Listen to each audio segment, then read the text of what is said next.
Good I idea. don't want to forget some details. So, I have been homeschooled for most of my life. I went to, for kindergarten and first grade, I was in a charter school, and then second grade was just a normal elementary school.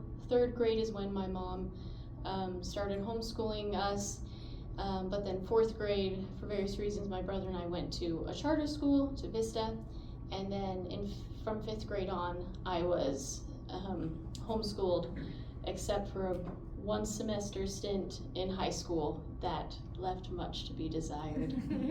So we can dive into that more if you want later, but anyway, so I asked my mom to get the details more on how, what she did, you know, at the beginning years of homeschool, and she was inspired by the TJ Ed book, and she, being inspired by that is what compelled her to start homeschool. And she started with Utah Online, or K-12, but she found that it didn't work well with a large family. There's 7 of us kids, and it clashed with some of the TJ Ed principles.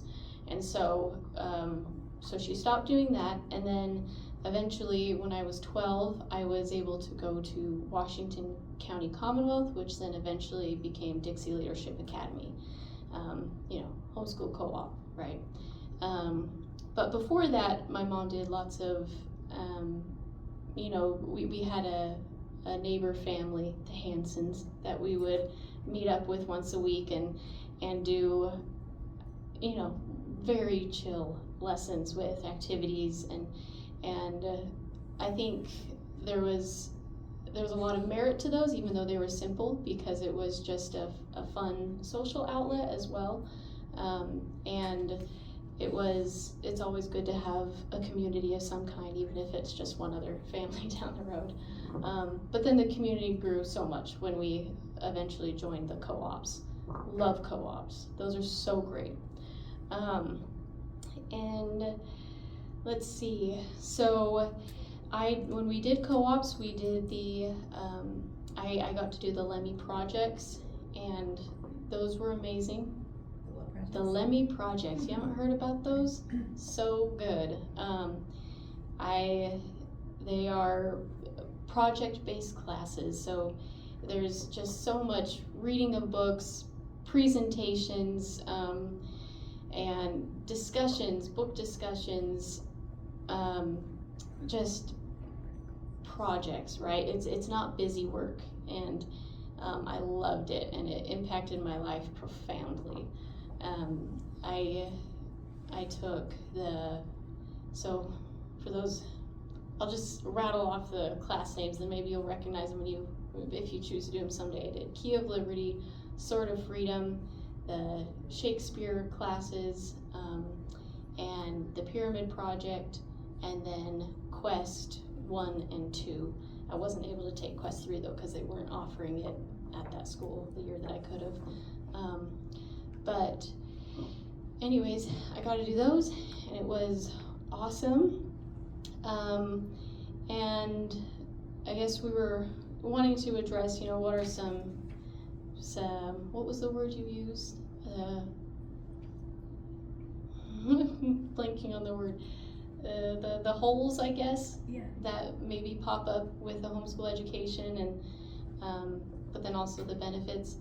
And for me personally, again, every child is so different. Every home is different. The needs are different. The resources are different. But I would say that when I graduated high school, technically, you know, 18 now, done with those high school years, going into college, there was 2 main areas that I felt like that I lacked in, which was the ability to test well and my general knowledge of science. But because of my because of homeschool, because of the things that I had learned, the character development, and because of a love of learning had been fostered in my heart all those years, and an ability to learn, the ability to ask questions and be curious and be disciplined. When I got to college, the roadblock of I don't test well and I don't know a lot of science, like that was easily overcome so fast. With particularly my first semester of college, midterms, I studied so hard and I did not do well on those tests. But upon reviewing the tests, I found out that the reason I didn't do well was because I simply wasn't familiar with the type of information they were wanting us to regurgitate on the tests. But once I figured out the system, what they were looking for, then finals come along and I was getting 100%. No big deal, Lots of study, of course, but now I knew what they were looking for. And something that I noticed, particularly when I was in college, was that if you want to be successful, you have to be able to think for yourself.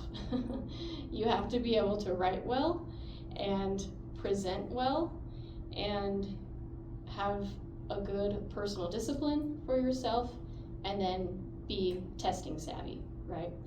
And like I said, the testing issue, that got worked out real fast. Not a problem. The thinking, writing, being able to present, having discipline, all of those things were, when I entered college, they were rocking and ready to go because of my homeschool education, particularly those projects that I did. I cannot overstate how influential and impactful those projects are, because you're getting constant practice in writing papers, presenting to a class. I was kind of astounded when I went to college to see how like high school it was in the sense of the general abilities of a lot of the people, because they didn't get that so much in high school. And I had my English teacher, poor high schoolers, man. She was like, remember all the stuff you learned in high school, all the English lessons and rules, throw it all out the window, none of it applies, it's all fake. They have to just teach you the shortcut English so that way you can pass the tests, that you take every other day. But here we're going to learn the real English, So, a lot of the high schoolers, they're not high schoolers, they're now college, but fresh out of high school, they were kind of severely disadvantaged because they apparently, according to this teacher, have been learning incorrect English the past 4 years. Feels bad. But for me, again, it was so easy because I went from quest to where we're writing law briefs, technically, practicing that. My sister right there, she just barely did that a bit ago, and it's crazy hard, but wow, do you learn a lot. And writing a research paper, that's a lot of work, but you learn a lot, and yeah, and then the presenting one, I mentioned that, discipline. One of the things I loved so much about my homeschool experience was that I was given the freedom to discipline myself. One of my biggest griefs when I went to high school for that one semester was that I had gotten so used to governing myself and using my time wisely for myself that when I went there, it about drove me nuts how much they were wasting my time. I was blown away at how much time they wasted there. In an hour and 15-minute class, I was like, I could have done so many things in this time, and all we did was one darn worksheet. Like, what is this, And it was just the most grating thing to not be able to use my time more effectively, and was instead being dictated by someone else how I needed to do things. But again, in homeschool life, I have all day. I have things to do, and I get to choose for myself how to go about it. And I think, to be fair, I've always been a naturally obedient individual, and so it's never been against my nature to just choose the wise choice, you know? So not all kids are like that. This is just how I was born. There's no like, I'm so cool. That's just how I am. And I know probably some parents would be like, well, that's not my kid. Like, if I let them, they would just play out in the sprinklers all day and eat popsicles. Like, you know, like what, how does this apply to me, you know? But that's one of the most beautiful and hard things about homeschool, is that in allowing freedom to be there, you allow them the freedom to progress exponentially, but you also allow them to potentially fail. And that's kind of a hard thing you have to learn, you have to reconcile yourself with.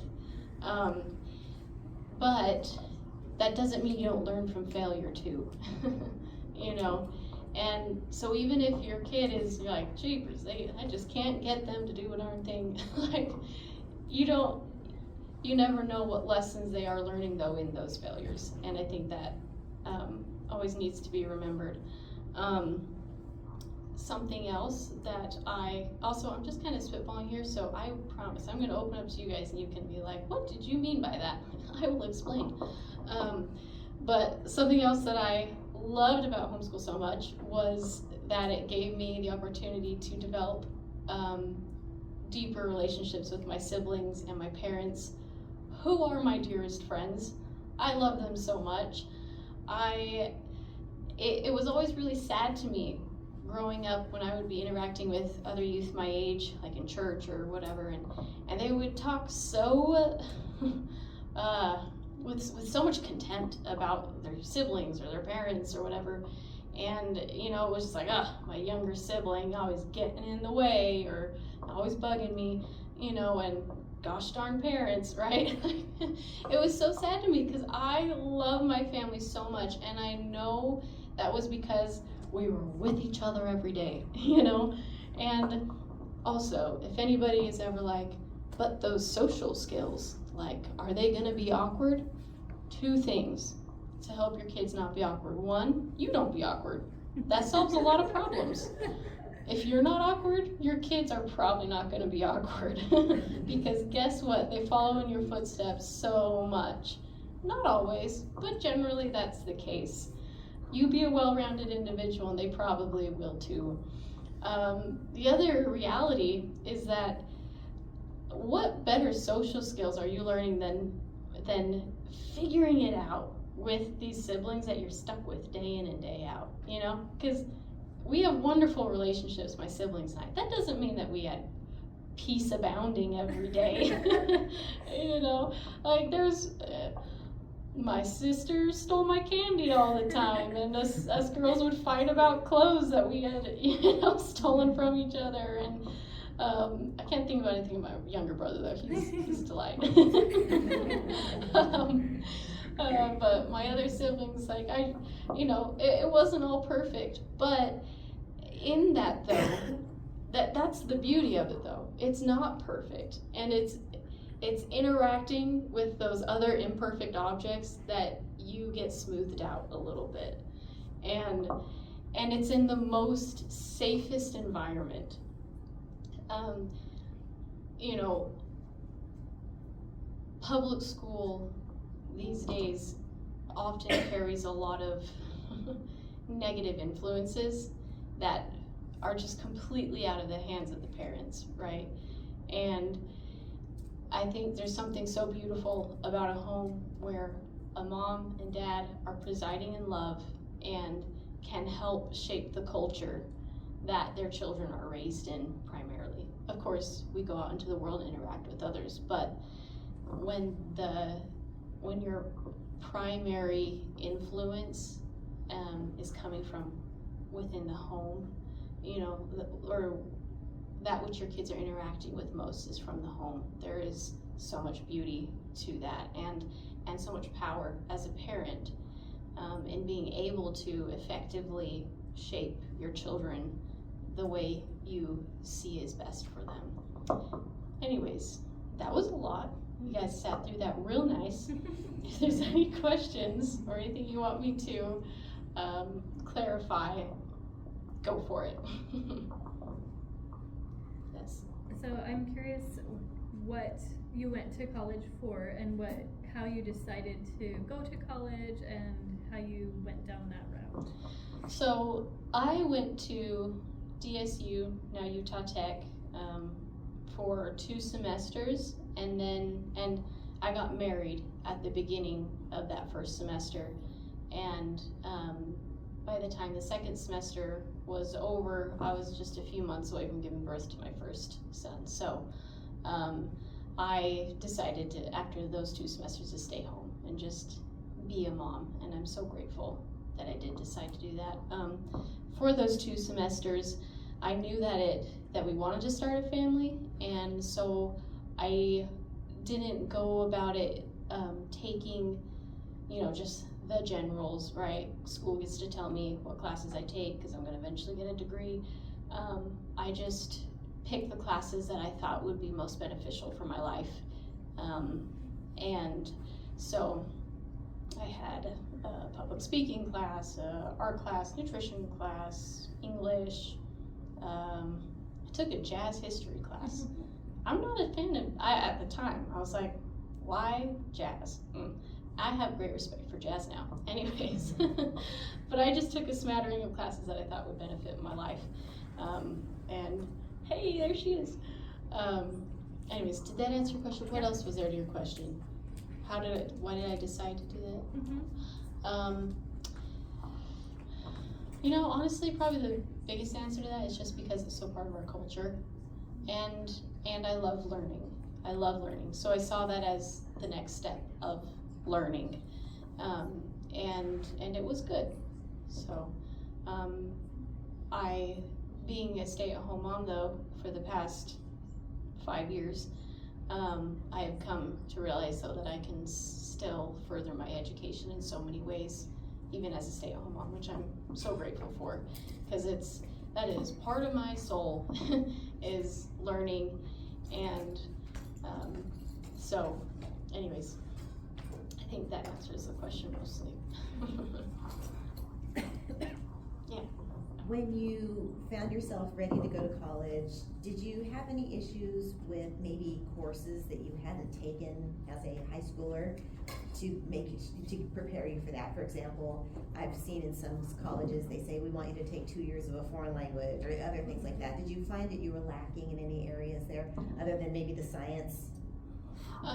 When I went to college, not so much, because I was just picking the particular classes I wanted to, and I guess those just happened to not have like prerequisite requirements. But when I went to high school for the 1 semester, there was 2 classes where they were like, you haven't taken our classes before this one, so you aren't allowed. So then I had to take a different one, but it was fine, and I enjoyed them very much. And anyways, I think that's it. And then back there, I saw your hand go. Beginning of your conversation, you were talking about the TJ Ed books, and then you said you did K-12. Did you say that? Yeah. So. And so what didn't you like? Well, did your parents, I guess, not like about the K-12, or what? Because I've seen it. Yeah, according to my mom, I asked her, I don't really remember it, honestly. I hardly remember. I remember painting kids. That's all I remember from it. That's it. But according to her, she said it didn't work well with a large family.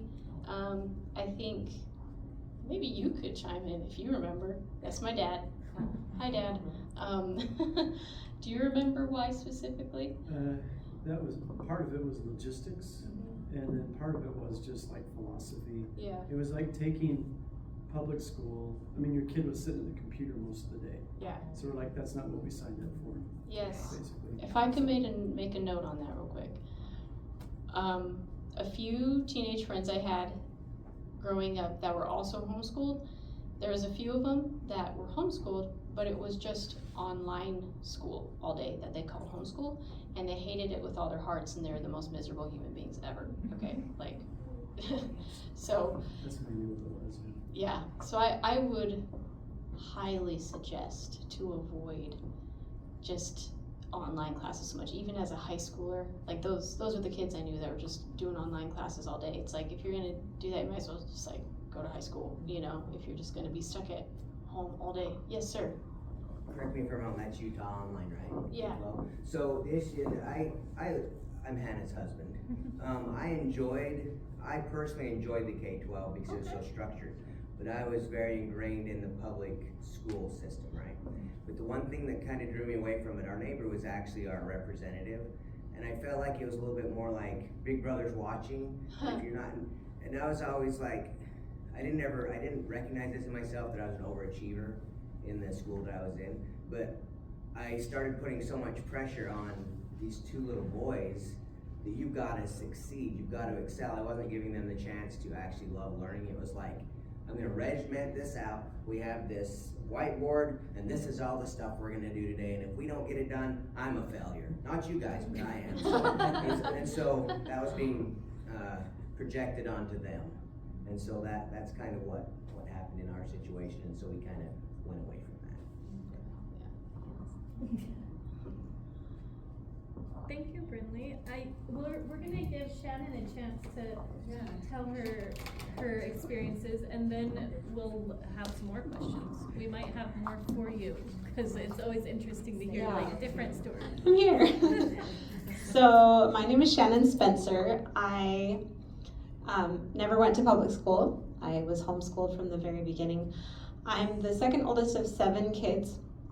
My mom and dad are great, and my mom started homeschooling my older brother when he was in 1st or 2nd grade. I don't remember exactly. I think he might have done part of 2nd grade, but she didn't like the attitudes that he was bringing home from school. She just felt like he was picking up on all of the negative behavior from his peers, and that's why she started homeschooling. And so I experienced public school. I never took a test until the college placement test. And so yeah, I just did it all the way through. So my mom usually would, or she's told me that we were kind of, us older kids were her experiment children. She tried out different philosophies, she tried out different curriculums, she tried out different methods. And so I know there were a few years in there where we did a lot of unschooling. I know there were some years where we were really structured and regimented. And she never followed one specific curriculum. We didn't have a lot of money, so she would pick up things at thrift stores, and she would pick up things at yard sales and the library. And so she just kind of pieced together our curriculum throughout my childhood, I can remember. And when I was 6, we moved from California to Orem. And my dad was working on starting a private high school with a friend of ours, and we lived in the upstairs, and the high school was in the downstairs of this big mansion. And so those were our unschooling years. I remember we did a lot less.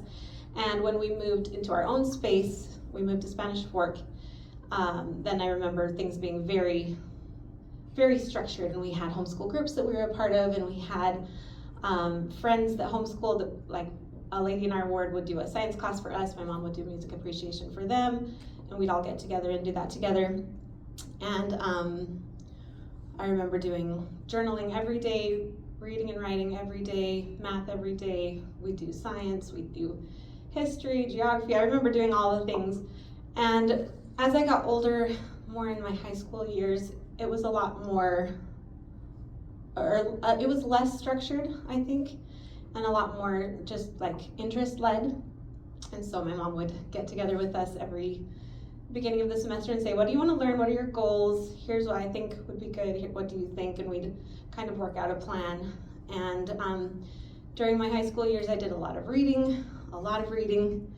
And my mom was great about taking us to the library every Friday, and she is an avid reader and was always up on what we were reading, and we were talking about it, and we were doing that together. Sorry, I'm like nervous on this. I need to sit up straight, take a deep breath. In my high school years, there's some things I wish maybe we would have done differently. I would have liked a little more social things that we did. We had some homeschool groups that we were a part of, but thank you. But I was like the oldest one and didn't really feel like I had a really strong homeschool friend. Well, we moved when I was 13, so that was kind of just a hard couple years for me in general. But it was good too, and I had some jobs that I did, and I was involved in dance as an extracurricular and had some other things going on. So I started college at Dixie State College. We moved to St. George actually when I was 13. I started Dixie State College when I was 17 and a half, or no, I just barely turned 18, but I wouldn't have graduated yet.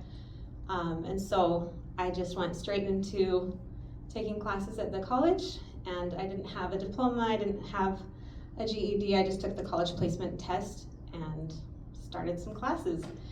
And I did really well in my first semester. I got a 4.0, and that just boosted my confidence, because when I started I had never been tested, or I didn't have the comparison of grades and testing and my peers, so I didn't know where I was. I was a little nervous. I thought I might be just so behind and do so terribly, and I really worried about it, but I did fine, and I learned that you just have to know how to learn and how to read and write and think and work hard, and you can get good grades. And so that was a huge confidence booster to me starting college, and I was able to have scholarships and moved on to have I got my associates here at Dixie State College, and then I went on a mission, learned Portuguese, and came home and got a bachelor's degree at BYU in dance. And then I taught dance for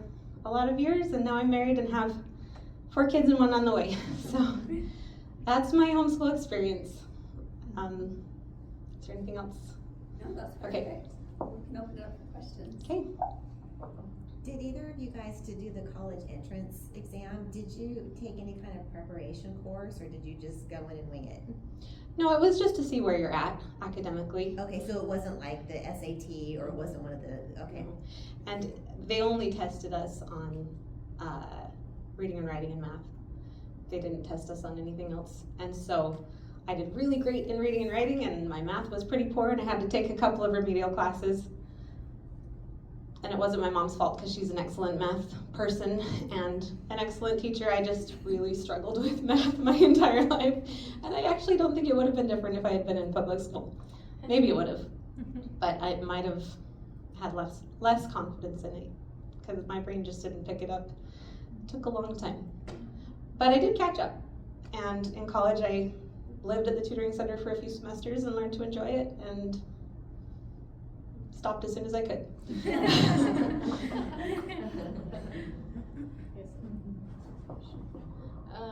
I don't remember ever having to take a test to go to the college. It was, I think, because of my singular semester at Dixie High School. It's like they had my information already, like, because it's like such a, this is the next thing you do. And so because of that one semester that I was there, I got really good grades. According to my brother, I apparently, on the website, was the valedictorian for that semester. I have no idea how that happened. I just did my stuff, but like, apparently that's a thing. But because of that semester, I got they just gave me a scholarship to DSU.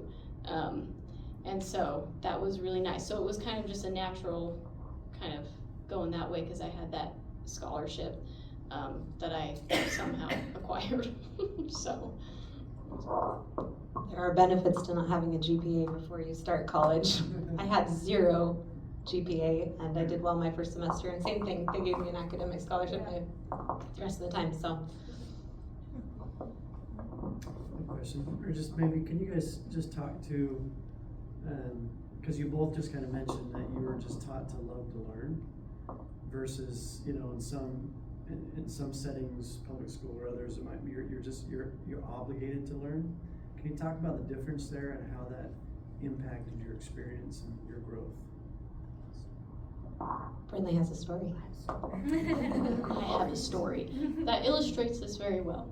So in that one semester that I went to, brief, but it was very illuminating. I was in a chemistry class. I had never taken chemistry in my life, and it was like a foreign language to me. So in this class, I was really interested in it though, because I love to learn. I was like, this is cool. Atoms, what? Like, this is awesome, you know? Like, no way that's what our world is made of, right? I thought it was so cool. And, you know, and I didn't understand everything, but I wanted to understand. So I would ask questions a lot, and that annoyed my teacher because, you know, bless teachers, they only have a little bit of time and so much knowledge they have to shove down your throats that you can then test on the next day, right? So he was doing the best he could, but he definitely did not appreciate it when I asked another question. And one day, so I'm, you know, the one that's always being annoying, and we were doing an experiment of some sort. You know, we were like weighing different metals and how I can't even remember what exactly we were doing, but I was with my group, we'd done our thing, and then everyone had done the task, right? And I'm sitting there and I was like, well, we're just, again, because we waste so much time there, I'm just sitting there because we're waiting for the next set of instructions. And I was like, might as well do something productive. So I just like started doing my own little experiment there with the materials we had and just weighing the different things and how they contrasted to, you know, just occupy my time better. And I was interested because that's what homeschool does. You just love learning. Like, I am naturally interested and I'm gonna do something about it. So I'm sitting there weighing all these little things, and this teacher, who I don't gel well with, comes over and he just is like standing there looking at me. And I'm like, yes, like, do you need something? And he was like, what are you doing? And I was like, I just was interested to see this thing, and so I'm doing it to see what the answer is. And he was like, he like looked at me for a moment, and at this point I'm like, what have I done wrong? Like, am I in trouble or something? And then he goes, and this teacher, he'd been teaching for like 20 years, I think, at this point. And he was like, in all of my years of teaching, I have never seen a student do that. And I was like, do what? I was like, can you tell like all the attitude I had in this? Man, woo. Anyways, I was like, do what, sir? And he was like, you're just curious. Like, you're just trying to learn on your own. Like, he didn't even have the words for it, you know? And I was like, yeah, it's like, it's what you do, bro. Anyways, and so when I went to public school for that brief semester, the thing that I saw so much and that made me so sad was that as many as I saw, all the students I interacted with, I'm sure there are some that don't apply to this, but as many as I interacted with, the love of learning, natural curiosity, and wonder for anything, completely dead. Nothing. They had just been programmed to follow instructions, and that was it. And that was so sad to me and very stifling, because you're in a system where you can't just be curious and try, you know. It just squelches that so bad. And you're not ever given the time to really explore what you're interested in. I remember in my math class, I had always done pretty okay with math, but I got to this math class in high school, and that was something I loved. I loved having an in-person teacher for math. I loved it, and I did so well with that, just being able to have a real person that I could ask my questions to, because I'm full of questions. And but I quickly, though, was very frustrated about how we would learn a principle in math, a particular type of math, and I would be so interested in, like, this is so cool, geometry, like, wow, I love this.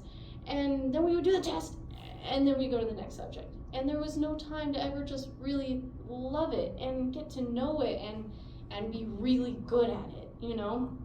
And with homeschool, because you have freedom, you are given the time to get really good at something and really love it and have it become really part of you.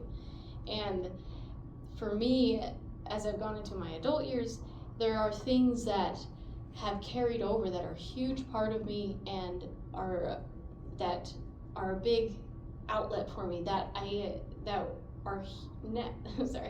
are here in my life now because I had the time to develop them in my homeschool years. I love art. That was one of the things. And right now I'm illustrating a book for someone. Right, I had the time to do that. And I would spend hours working on my art in my room. My siblings would come and hang out with me. It was a good time. Anyways, I just talked a lot. Sorry. You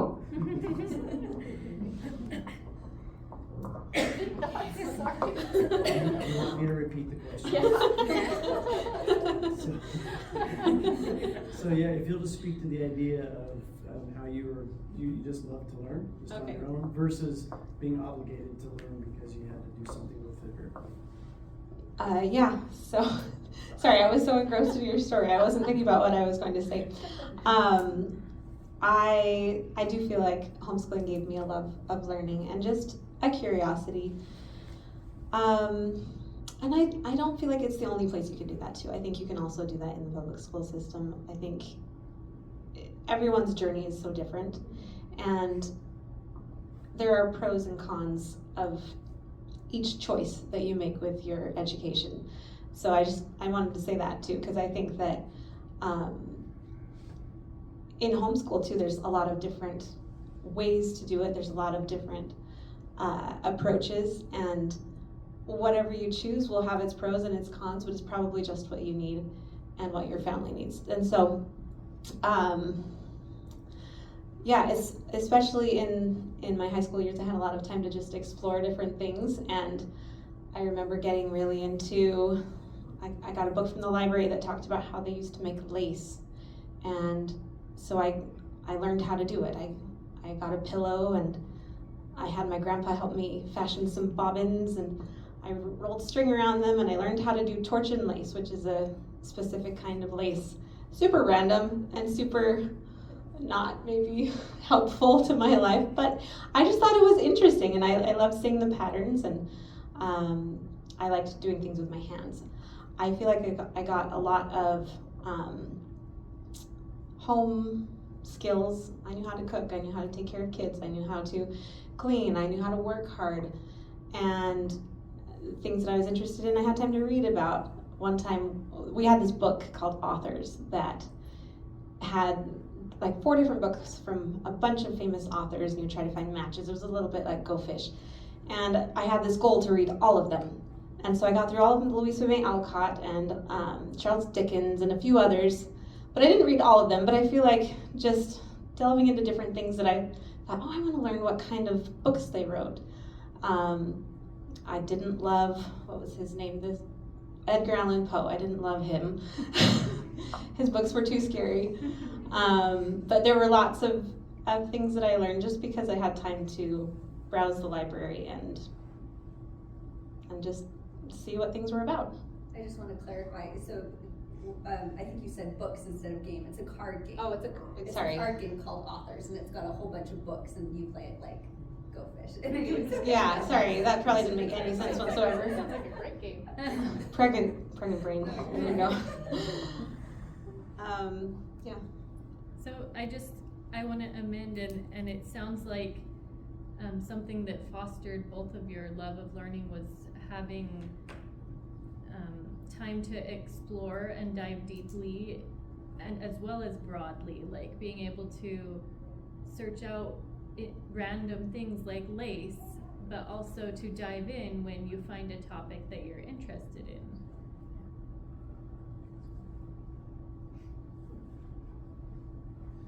I don't know if Shannon really got a chance to talk. Have you felt like anything you would have changed or anything like that? Things that you felt have been hard for you because you homeschool? Obviously, it's perspective, right? You can't really know. But do you have Yeah, any thoughts in that regard? I feel like my education gave me a good foundation. Morally, my mom was really, that was very important to her, that we learned good morals and that we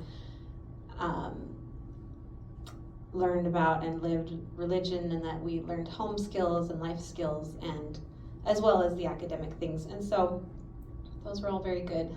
I also, what would I have changed? Well, I feel like I personally was just very insecure about, I didn't feel like I had a whole lot of confidence for a long time. And part of that was just me looking at other people and thinking they must know so much. They go to public school. I probably don't know anything. I homeschool. And that wasn't anything that I got from my parents. It was just something that I had inside me that I would worry about.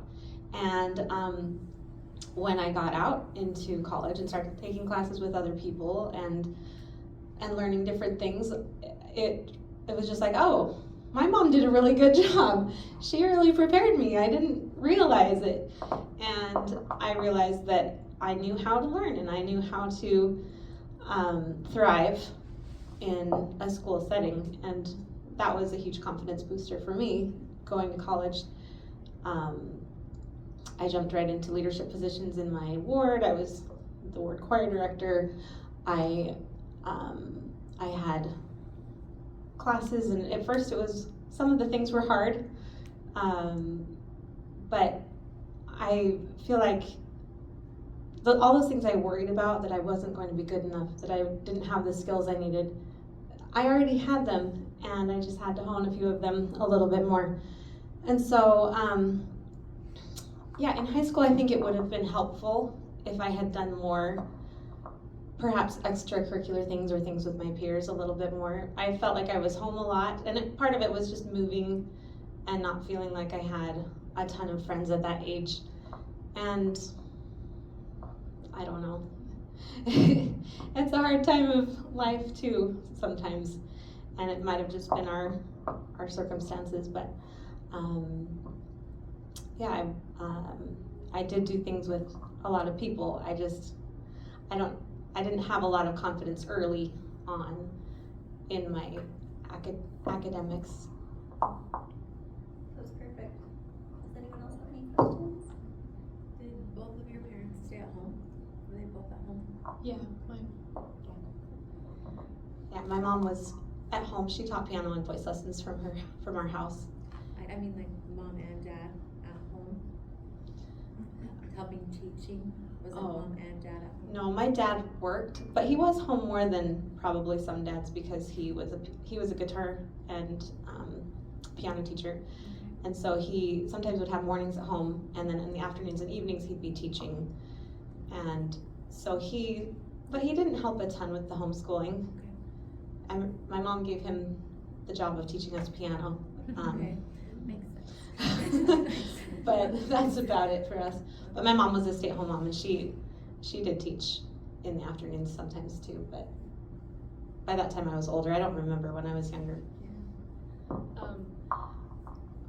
My dad, I don't remember you like teaching much us, whatever it was, but he played a very important role in being the person to be interested in what we're doing. And especially like at dinner time, we tell him what we had learned that day and have him be interested and excited. And he'd come home from work and be like, Dad, look at this thing I did. I did calligraphy for 6 hours today. That was my random thing that I was like, I wanted to dive into this for 2 weeks straight, like 6 hours a day. I practiced calligraphy. It was fun. Anyways, so she's really good at it now. Thank you. But yeah, dads play a crucial role in being interested and in being a clear and strong supporter of what mom is doing. Because, as moms, like, you already get enough pushback from your kids, just naturally trying to raise them. And then if you're like, I am kind of teacher too, like you're gonna get some pushback, and it's really, really healthy for dad to come home from work and be a clear support of what mom is doing. Of course, that's the ideal situation, and that can't always be the case, but if it can be, dads provide so much good support and leadership and growth, so. Yeah, I would say 90% of the day-to-day work in homeschool was done by my wife, for sure. She's amazing, is amazing. What if like maybe there's like neurodivergent kind of things in the home, like you worry about those kind of things. Sorry. How do you help? I don't know. Did you guys have any of that in home, like maybe like neurodevelopmental Like issues? ADHD and Yeah, stuff like that. or autism or anything? Like how do you go about that? Like, 'cause that's, I think that'd be my biggest. That's a great question. In my home, we didn't have that kind of thing, but I know that a lot of people do struggle with that. And I have 4 kids and I'm teaching them at home myself right now. And it's a lot harder than, I mean, I look at my mom and I'm like, how did she do that? Because that was hard, and it can be really hard. So I would say don't hesitate to get outside help that you might need, and it's really just as an individual thing. Every family is so different. Every family dynamic is so different, and each child needs so many things. I struggle with reaching each of my children with their different needs, even though they don't have anything like that either. But it is a very individual thing that you, being the mom, know what's best for your child and have to figure it out. I mean, as I figure out homeschooling for my kids, it's just, I went into it very confident that I knew how to homeschool because I was homeschooled, and things would be very easy and it would be just so fun. And as I have been doing it, there are hard things, and it's hard to reach each of the children individually and help them with things, and what works for one child might not work for another child, and how do you deal with the clingy toddler and the older kids. There's so many things that are hard. And like I said earlier, whenever you make a choice about their education, you might be gaining some things and you might be losing some things. And so I think it's also important to say what's important for my family, what's going to benefit them the most. Like, I know for my mom it was having a close, tight-knit family who she liked to be around. Yeah. and we got that. We have a great family, and we might not know all the science or all the math, but we were able to catch up on it later. And I don't know. So I would just say, kind of looking at what's most important for your family and using a lot of prayer and just mother intuition to try to figure that out. And there's lots of people that do deal with that, so I'm sure you could find a mentor or I think that people would in the be a community. great future